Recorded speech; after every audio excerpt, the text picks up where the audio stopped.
This day ends. Let us hope so, he thought.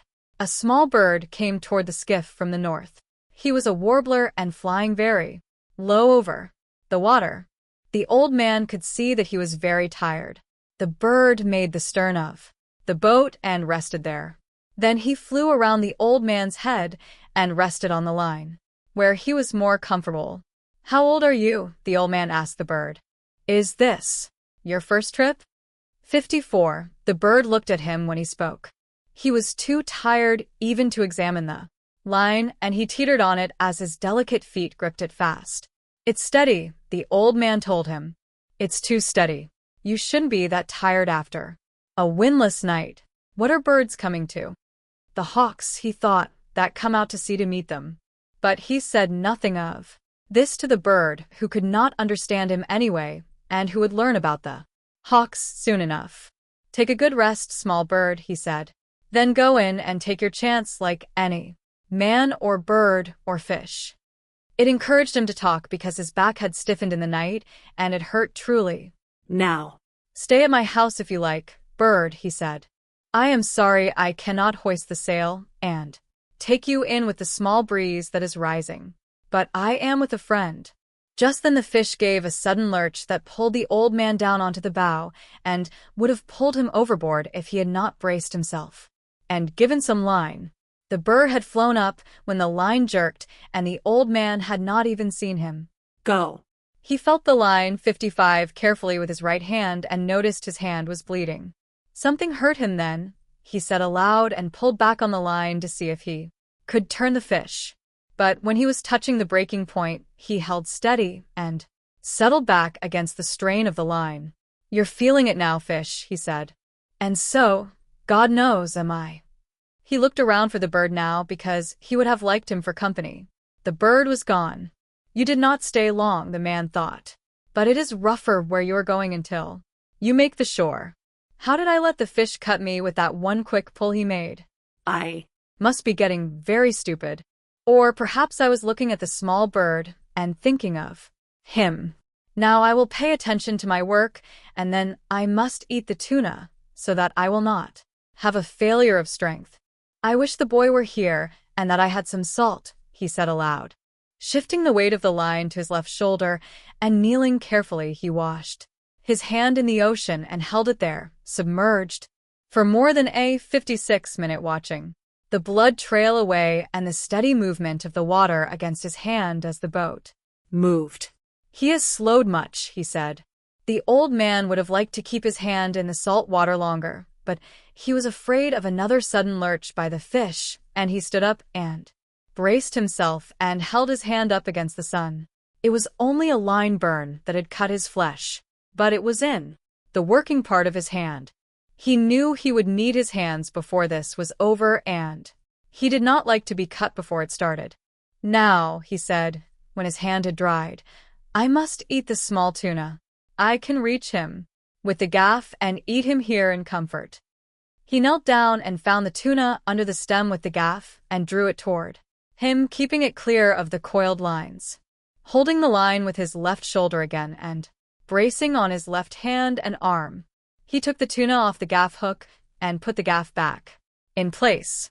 He put one knee on the fish and cut strips of dark red meat longitudinally from the back of the head to the tail.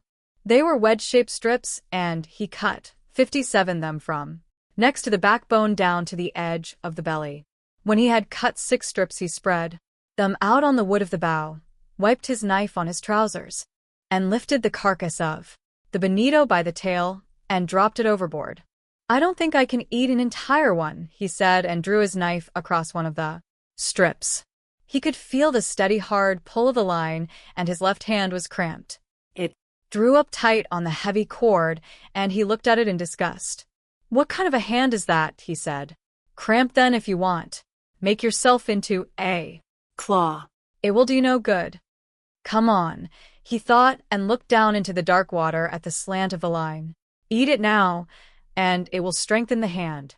It is not the hand's fault, and you have been many hours with the fish. But you can stay with him forever. Eat the bonito now. He picked up a piece and put it in his mouth and chewed it slowly. It was not unpleasant. Chew it well, he thought, and get all the juices. It would not be had to eat with a little lime or with lemon or with salt. How do you feel, hand? He asked the cramped 58 hand that was almost as stiff as rigor mortis. I'll eat some more for you. He ate the other part of the piece that he had cut in two. He chewed it carefully and then spat out the skin. How does it go, hand? Or is it too early to know? He took another full piece and chewed it. It is a strong, full-blooded fish, he thought. I was lucky to get him instead of dolphin. Dolphin is too sweet. This is hardly sweet at all, and all the strength is still in it. There is no sense in being anything but practical, though, he thought. I wish I had some salt. And I do not know whether the sun will rot or dry what is left, so I had better eat it all, although I am not hungry. The fish is calm and steady. I will eat it all, and then I will be ready. Be patient, hand, he said. I do this for you. I wish I could feed the fish, he thought. He is my brother. But I must kill him and keep strong to do it. Slowly and conscientiously, he ate all of the wedge-shaped strips of fish. He straightened up, wiping his hand on his trousers. Now, he said, you can let the cord go, hand, and I will handle him with the right arm alone until you 59 stop that nonsense. He put his left foot on the heavy line that the left hand had held and lay back against the pole against his back. God help me to have the cramp go, he said, because I do not know what the fish is going to do.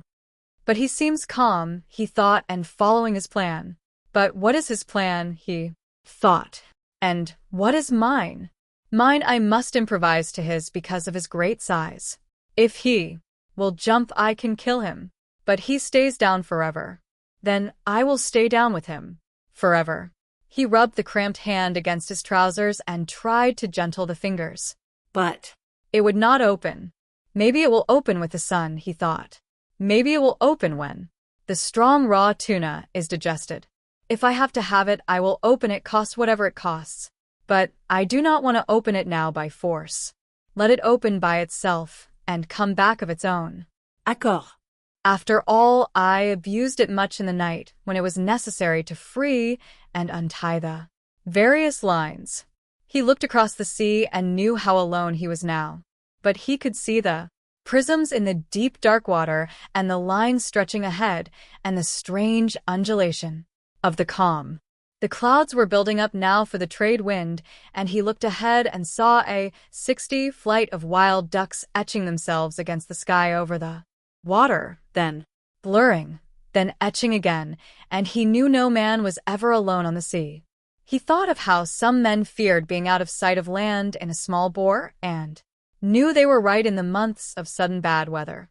But now they were in hurricane months, and when there are no hurricanes, the weather of hurricane months is the best of all the year. If there is a hurricane, you always see the signs of it in the sky for days ahead if you are at sea. They do not see it ashore because they do not know what to look for, he thought. The land must make a difference too, in the shape of the clouds. But we have no hurricane coming now. He looked at the sky and saw the white cumulus built like friendly piles of ice cream, and high above were the thin feathers of the cirrus against the high September sky. Light brisa, he said. Better weather for me than for you, fish. His left hand was still cramped, but he was unknotting it slowly. I hate a cramp, he thought. It is a treachery of one's 61 own body. It is humiliating. Before others to have a diarrhea from ptomaine poisoning or to vomit from it. But a cramp, he thought of it as a calamber, humiliates oneself, especially when one is alone. If the boy were here, he could rub it for me and loosen it down from the forearm, he thought. But it will loosen up. Then, with his right hand, he felt the difference in the pull of the line before he saw the slant change in the water. Then, as he leaned against the line and slapped his left hand hard and fast against his thigh, he saw the line slanting slowly upward. He's coming up, he said. Come on, hand. Please come on. The line rose slowly and steadily, and then the surface of the ocean bulged ahead of the boat, and the fish came out. He came out unendingly, and water poured from his sides.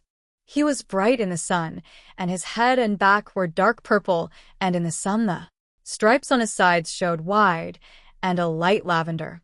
His sword was as long as a baseball bat and tapered like a rapier, and he rose his full length from the water, and then re-entered it smoothly, like a diver, and the old 62-man saw the great side blade of his tail go under, and the line commenced to race out. "He is 2 feet longer than the skiff," the old man said. The line was going out fast, but steadily, and the fish was not panicked.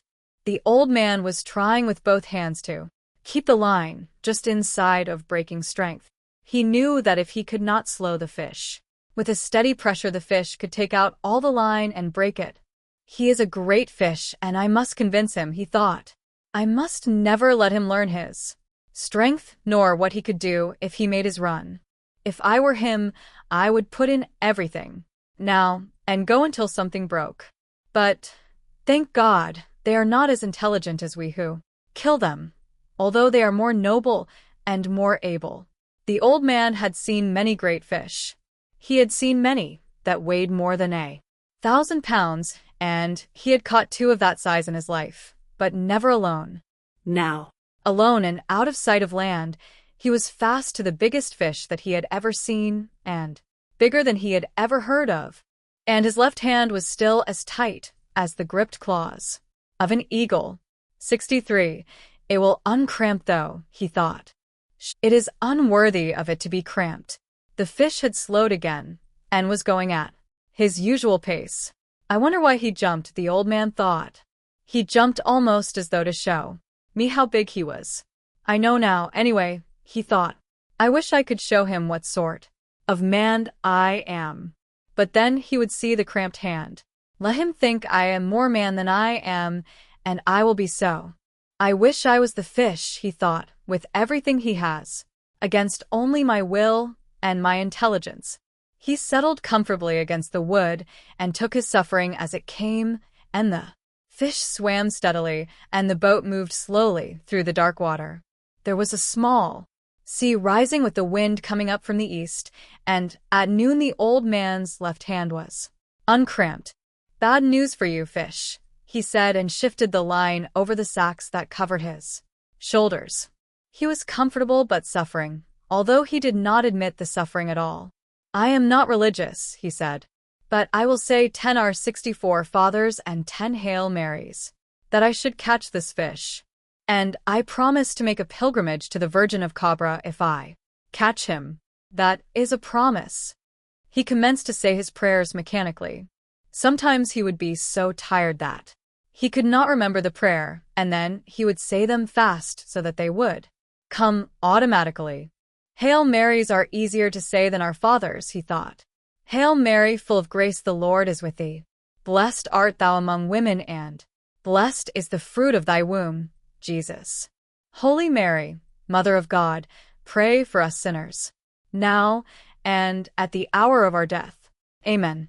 Then he added, Blessed Virgin, pray for the death of this fish, wonderful though he is. With his prayers said and feeling much better, but suffering exactly as much, and perhaps a little more, he leaned against the wood of the bow and began, mechanically, to work the fingers of his left hand. The sun was hot now, although the breeze was rising gently. I had better rebait that little line out over the stern, he said. If the fish decides to stay another night, I will need to eat again, and the water is low in the bottle. I don't think I can get anything but a dolphin 65 here, but if I eat him fresh enough he won't be bad. I wish a flying fish would come on board tonight, but I have no light to attract them. Flying fish is excellent to eat raw, and I would not have to cut him up. I must save all my strength now. Christ, I did not know he was so big. I'll kill him though, he said, in all his greatness and his glory. Although it is unjust, he thought, but I will show him what a man can do, and what a man endures. I told the boy I was a strange old man, he said. Now is when I must prove it. The 1,000 times that he had proved it meant nothing. Now he was proving it again. Each time was a new time, and he never thought about the past when he was doing it. I wish he'd sleep and I could sleep and dream about the lions, he thought. Why are the lions the main thing that is left? Don't think, old man, he said to himself. Rest gently. Now against the wood, and think of nothing. He is working. Work as little as you can.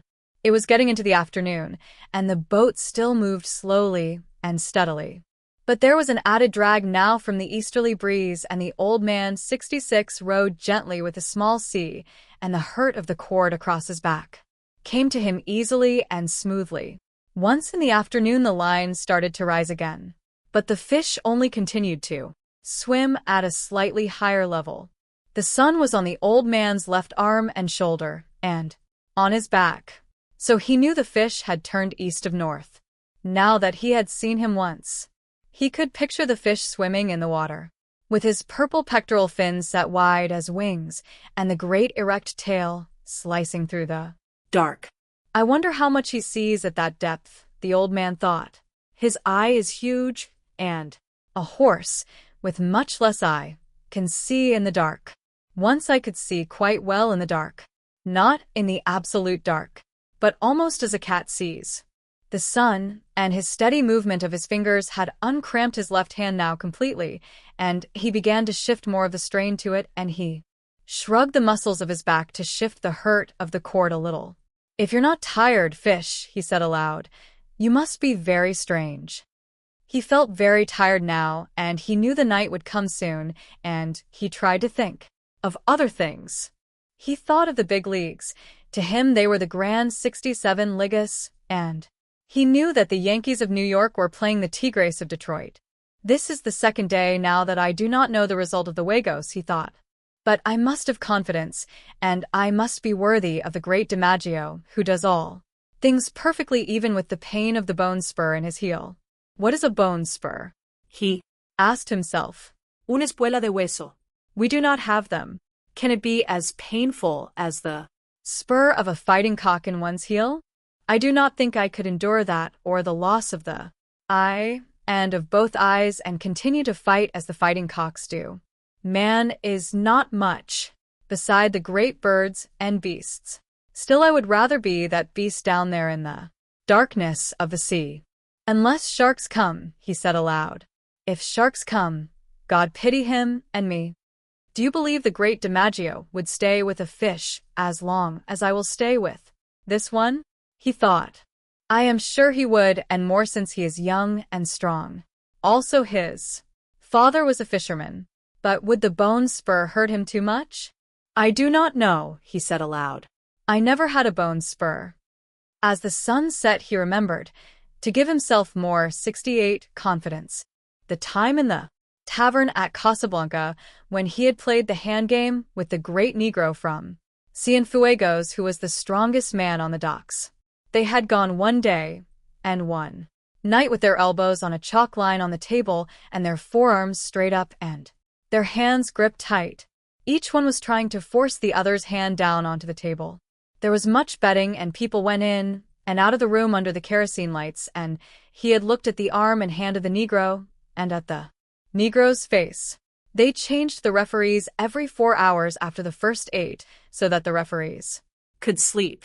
Blood came out from under the fingernails of both his and the Negro's hands, and they looked each other in the eye, and at their hands and forearms, and the bettors went in and out of the room and sat on high chairs against the wall and watched. The walls were painted bright blue and were of wood, and the lamps threw their shadows against them. The Negro's shadow was huge, and it moved on the wall as the breeze moved the lamps. The odds would change back and forth all night, and they fed the Negro rum and lighted cigarettes for him. Then the Negro, after the rum, would try for a tremendous 69 effort, and once he had the old man, who was not an old man then but was Santiago el Campion, nearly 3 inches off balance. But the old man had raised his hand up to dead even again. He was sure then that he had the Negro, who was a fine man and a great athlete, beaten. And at daylight, when the bettors were asking that it be called a draw, and the referee was shaking his head, He had unleashed his effort and forced the hand of the Negro down and down until it rested on the wood. The match had started on a Sunday morning and ended on a Monday morning. Many of the bettors had asked for a draw because they had to go to work on the docks loading sacks of sugar or at the Havana Coal Company. Otherwise, everyone would have wanted it to go to a finish. But he had finished it anyway, and before anyone had to go to work. For a long time after that, everyone had called him the champion, and there had been a return match in the spring. But not much money was bet, and he had won it quite easily since he had broken the confidence of the Negro from Cienfuegos in the first match. After that he had a few matches and then no more. He decided that he could beat anyone if he wanted to badly enough, and he decided that it was bad for his right 70 hand for fishing. He had tried a few practice matches with his left hand, but his left hand had always been a traitor and would not do what he called on it to do, and he did not trust it. The sun will bake it out well now, he thought. It should not cramp on me again, unless it gets too cold in the night. I wonder what this night will bring. An airplane passed overhead on its course to Miami, and he watched its shadow, scaring up the schools of flying fish. With so much flying fish there should be dolphin, he said, and leaned back on the line to see if it was possible to gain any on his fish. But he could not, and it stayed at the hardness and water drop shivering that preceded breaking. The boat moved ahead slowly, and he watched the airplane until he could no longer see it. It must be very strange in an airplane, he thought. I wonder what the sea looks like. From that height, they should be able to see the fish well if they do not fly too high. I would like to fly very slowly at 200 fathoms high and see the fish from above. In the turtle boats I was in the cross trees of the masthead, and even at that height I saw much. The dolphin look greener from there, and you can see their stripes and their purple spots, and you can see all of the school as they swim. Why is it that all the fast-moving fish of the dark current have purple backs and usually purple stripes or spots? The dolphin looks green, of course, because he is really golden. But when he comes to feed, truly hungry, purple stripes show on his sides as on a marlin. Can it be anger or the greater speed he makes that brings them out? Just before it was dark, as they passed a great island of sargasso weed that heaved and swung in the light sea as though the ocean were making love with something under a yellow blanket, his small line was taken by a dolphin. He saw it first when it jumped in the air, true gold in the last of the sun, and bending and flapping wildly in the air. It jumped again and again in the acrobatics of its fear, and he worked his way back to the stern and crouching and holding the big line with his right hand and arm, he pulled the dolphin in with his left hand, stepping on the gained line each time with his bare left foot.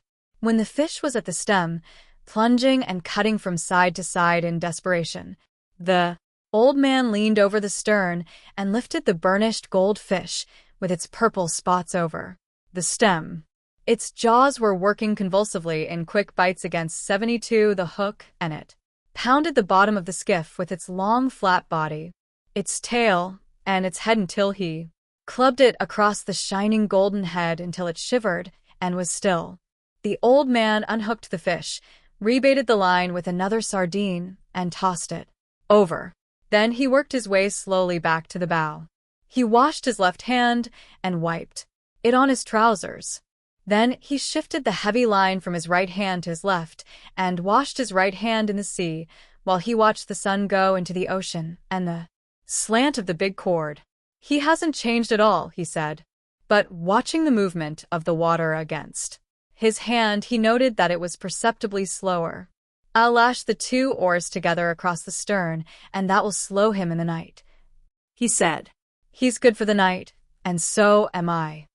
It would be better to gut the dolphin a little later to save the blood in the meat, he thought. I can do that a little later and lash the oars to make a drag at the same time. I had better keep the fish quiet now and not disturb him too much at sunset. The setting of the sun is a difficult time for all fish. He let his hand dry in the air, then grasped the line 73 with it and eased himself as much as he could and allowed himself to be pulled forward against the wood so that the boat took the strain as much, or more, than he did. I'm learning how to do it, he thought. This part of it anyway. Then, too, remember he hasn't eaten since he took the bait, and he is huge and needs much food. I have eaten the whole bonito. Tomorrow I will eat the dolphin. He called it Dorado. Perhaps I should eat some of it when I clean it. It will be harder to eat than the bonito. But then nothing is easy. How do you feel, fish? He asked aloud. I feel good, and my left hand is better, and I have food for a night and a day. Pull the boat, fish. He did not truly feel good because the pain from the cord across his back had almost passed pain and gone into a dullness that he mistrusted. But I have had worse things than that, he thought. My hand is only cut a little, and the cramp is gone from the other. My legs are all right. Also now I have gained on him in the question of sustenance.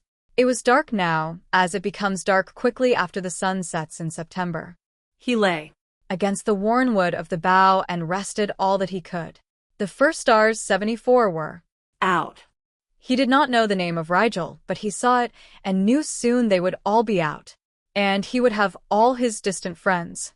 The fish is my friend too, he said aloud. I have never seen or heard of such a fish, but I must kill him. I am glad we do not have to try to kill the stars. Imagine if each day a man must try to kill the moon, he thought. The moon runs away. But imagine if a man each day should have to try to kill the sun? We were born lucky, he thought. Then he was sorry for the great fish that had nothing to eat, and his determination to kill him never relaxed in his sorrow for him. How many people will he feed, he thought. But are they worthy to eat him? No, of course not. There is no one worthy of eating him, from the manner of his behavior and his great dignity. I do not understand these things, he thought. But it is good that we do not have to try to kill the sun, or the moon, or the stars. It is enough to live on the sea and kill our true brothers. Now, he thought, I must think about the drag. It has its perils and its merits. I may lose so much line that I will lose him. If he makes his effort, and the drag 75 made by the oars is in place, and the boat loses all her lightness. Her lightness prolongs both our suffering, but it is my safety since he has great speed that he has never yet employed. No matter what passes, I must gut the dolphin, so he does not spoil, and eat some of him to be strong. Now I will rest an hour more and feel that he is solid and steady before I move back to the stern to do the work and make the decision. In the meantime, I can see how he acts, and if he shows any changes. The oars are a good trick, but it has reached the time to play for safety. He is much fish still, and I saw that the hook was in the corner of his mouth, and he has kept his mouth tight shut. The punishment of a hook is nothing. The punishment of hunger, and that he is against something that he does not comprehend, is everything. Rest now, old man, and let him work until your next duty comes. He rested for what he believed to be 2 hours. The moon did not rise now until late, and he had no way of judging the time, nor was he really resting except comparatively.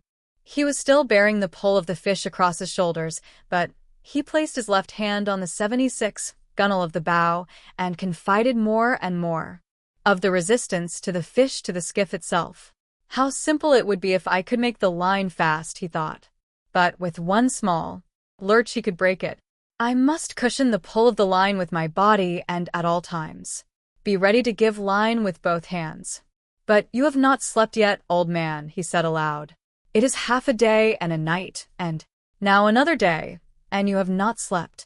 You must devise a way so that you sleep a little if he is quiet and steady. If you do not sleep, you might become unclear in the head. I'm clear enough in the head, he thought. Too clear. I am as clear as the stars that are my brothers. Still I must sleep. They sleep, and the moon and the sun sleep, and even the ocean sleeps sometimes on certain days when there is no current and a flat calm. But remember to sleep, he thought. Make yourself do it, and devise some simple and sure way about the lines. Now go back and prepare the dolphin. It is too dangerous to rig the oars as a drag if you must sleep. I could go without sleeping, he told himself, but it would be too dangerous. 77. He started to work his way back to the stern on his hands and knees, being careful not to jerk against the fish. He may be half asleep himself, he thought. But I do not want him to rest. He must pull until he dies. Back in the stern, he turned so that his left hand held the strain of the line across his shoulders and drew his knife from its sheath with his right hand. The stars were bright now, and he saw the dolphin clearly, and he pushed the blade of his knife into his head and drew him out from under the stern. He put one of his feet on the fish and slit him quickly from the vent up to the tip of his lower jaw. Then he put his knife down and gutted him with his right hand, scooping him clean and pulling the gills clear. He felt the maw heavy and slippery in his hands, and he slit it open. There were 2 flying fish inside. They were fresh and hard, and he laid them side by side and dropped the guts and the gills over the stern. They sank, leaving a trail of phosphorescence in the water. The dolphin was cold and a leprous gray-white now in the starlight, and the old man skinned one side of him while he held his right foot on the fish's head. Then he turned him over and skinned the other side, and cut each side off from the head down to The tail. 78. He slid the carcass overboard and looked to see if there was any swirl in the